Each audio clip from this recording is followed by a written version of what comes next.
Yeah. Joe Varden writes in The Athletic that according to Steph, a healthy resentment, quote unquote, developed between him and LeBron in their camps as they faced each other in the finals 4 straight times. But that now they've let all that go and they've become good friends. So, Paul, your thoughts on this? I feel like, you know, when you play against somebody and y'all chasing the same thing over the course of, like, a number of years like they did, man, it's just like, you know, when they say healthy resentment, I kind of look at it as like, you know, you got your boy or something and y'all kind of chasing the same girl. So you kind of like, you know what I'm saying? Like you looking at that's your boy and all, but y'all want the same thing. And that's what they were, you know, that's what they were going through with each other. You know, off the court. You could have picked another one. You know what I'm saying? Off the court, they like, man, we cool and all, but you got something I want and this is just bothering me. You know, so, and you kind of felt that way in the past with certain relationships. You know, I kind of like, you know, I felt that way about Kobe. I see Kobe every summer. Like, you know, especially after they beat us the second time. It was like, I'm cool with you, but I'm like, damn, you took something from me. You know what I'm saying? So just like, and then I can see now, when they look back at that on this Olympic team, Curry and LeBron, they you know, they talk about their wars, and it's a lot of what ifs, you know, that go on between them. Like if LeBron win one more title against the Warriors, or you know, or Curry, if we had won that championship when we won 73 games, what we'd be talking about. And now they can sit back, play together, win a gold medal together, and you know, it's no more resentment, or so to say, you know, because they've always hung out and talked off the court. You know, I don't see Draymond and with well, you're going to acknowledge, LeBron. And, yeah, but that's, you know, that's I know he talks to Steph, and, you know, they always play on this all-star game together and stuff like that, so. But you're going to always have, as you know, Paul, them camps. But it's good at the end of their career now to see this. Oh, yeah. You know, because they're probably not going to be battling for no more championships. I don't see Golden State. Definitely don't see the Lakers. So, what you looking at me like that for? So now they can ride off into the sunset with a gold medal together. You can't say that, but you know anyway. what I'm saying? You can't say that. But you're going to always have camps, Skip, right? People saying stuff about Steph to LeBron, and LeBron is camp over here. And then Curry's camp saying stuff about LeBron.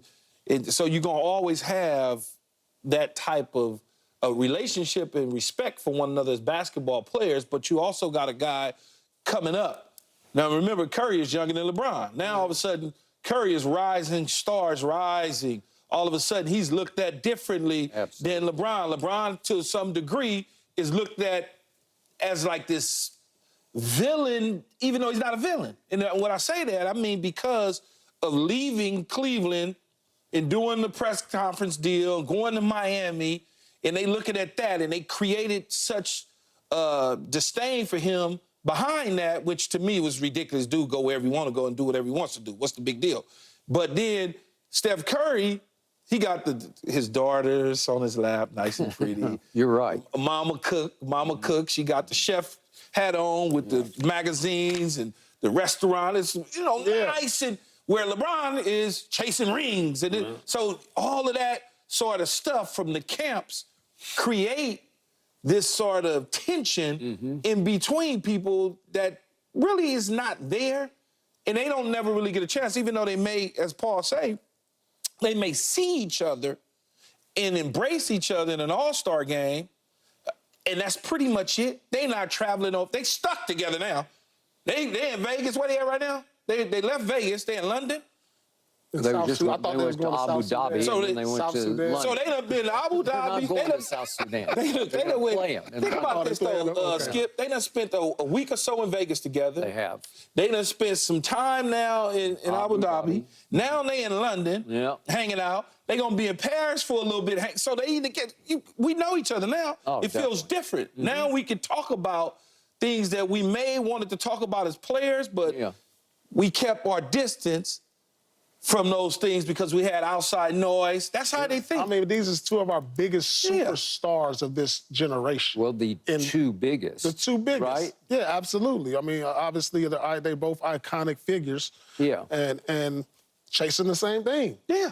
You know, which is on and off the court supremacy. I mean, they sell shoes, they do commercials. It's like they're competition. And like, it wasn't, and when you go back to Magic and Bird, Michael, they said, it's you, go, boy. We out of here. LeBron never surrendered. No. You know, he never surrendered to Steph. Like, go on, man, you can go and handle it. I'm going to still play a little bit, but it's all you. Mm-hmm. You know, Magic and Bird gave it to Jordan. Go on, man, I'm tired. I've done this enough. They had. Timing was different. Yeah. Okay, so I was there for all this, sort of in and around all this.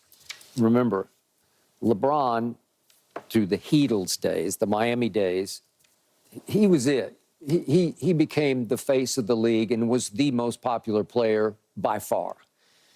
And all of a sudden, out of nowhere, because he wasn't the first overall pick, what was Steph, the 7th pick, I think, in the draft, but kind of came out of nowhere because nobody really saw this coming. No. And all of a sudden,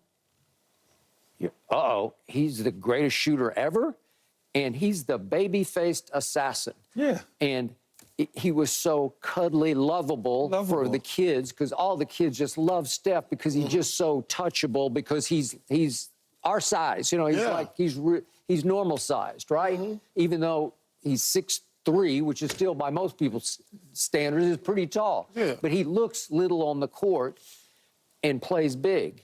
And it was such a threat to LeBron. It just came out of nowhere, and then it just caught fire. And all of a sudden, he's winning MVP, and they're winning all those games. And then they beat LeBron in the finals, but LeBron got screwed, man, because he lost Kevin Love before the finals, and they lose Kyrie in overtime of game 1. Yeah. And I'll always say, the best 3 games I ever saw LeBron play were 1, 2, and 3 of that series, because he was, you want to talk about 1 against 5? It was him against the world. And he hung in there. Look at the numbers he put up in those first 3 games. And then in game 4, they switched and put Iguodala in the starting lineup, put him on LeBron, and it just flipped on his head. And that was the end of that series. So the point was, the camps started going back and forth. And like Joe Varden wrote, people close to Curry often pointed out how much drama seemed to follow James' teams, whether it was Cavs or even before that, Miami. But LeBron is the drama king. It's just always something going on. Yeah, but when you got people doing this, chewing off your earlobe constantly, right? You negativity seeps into your mindset about who that individual is. Yeah. And then there was some pettiness going back and forth because LeBron had the Halloween party where they made cookies with the Golden State Warriors on Golden State with Steph and others on the cookies, like in Steph graveyards. Said, I'm a better scorer than LeBron. Yeah, he did. And this was early. This is like before Steph started becoming like super Steph. Yeah. Like he said some stuff. I remember that because I was looking at that like, I don't know, because LeBron was averaging 30 at the time, and Steph was only at like 25 at the time, and I was. But it happens in sports all the time. It just does. Man. And then there was the Harrison Barnes wedding where Steph was caught on cell video mock dancing like LeBron, like making fun of LeBron's dancing. And you could see Kyrie, who was about to be LeBron's ex-teammate, laughing hilariously at Steph mocking LeBron's dancing. So it's just like pettiness was going back and forth. Did they ever hate? They did not hate each other. They did not hate. Were they frenemies or whatever you want to, like you said? Yeah. Maybe some of that was going on. But even doing all this with him and Steph, LeBron was still kicking it with Draymond. Yeah, he was. Teammate. They had their one clash. They got Draymond ejected and suspended. But after that, they've been boys. Yeah, have. And that's the connection. You could be friends with a teammate. You know how many teammates I was friends with and didn't rock with the actual dude? But I was friends with their teammates. Yeah. But it's good to see right now. You know, just them competing on the court together. To your point, the quote-unquote war is over because they're not on course or on paths to play each other in next year's finals, I don't think. But even if they, I think even if they were, had this relationship or this Olympics had been 8 years ago, this conversation wouldn't be today. Because they would have had an opportunity to sit down and go to wherever it was at 8 years ago. You know, they would be in Tokyo, wherever together, hanging out, chilling. Will they get that opportunity now? Yeah. And from what I see, it looks legit, authentic. They seem to really like each other's company. So, good for them. But it was sticky for a while just because How many times do you play the same team 4 straight years in the finals? I mean, it just doesn't happen, right?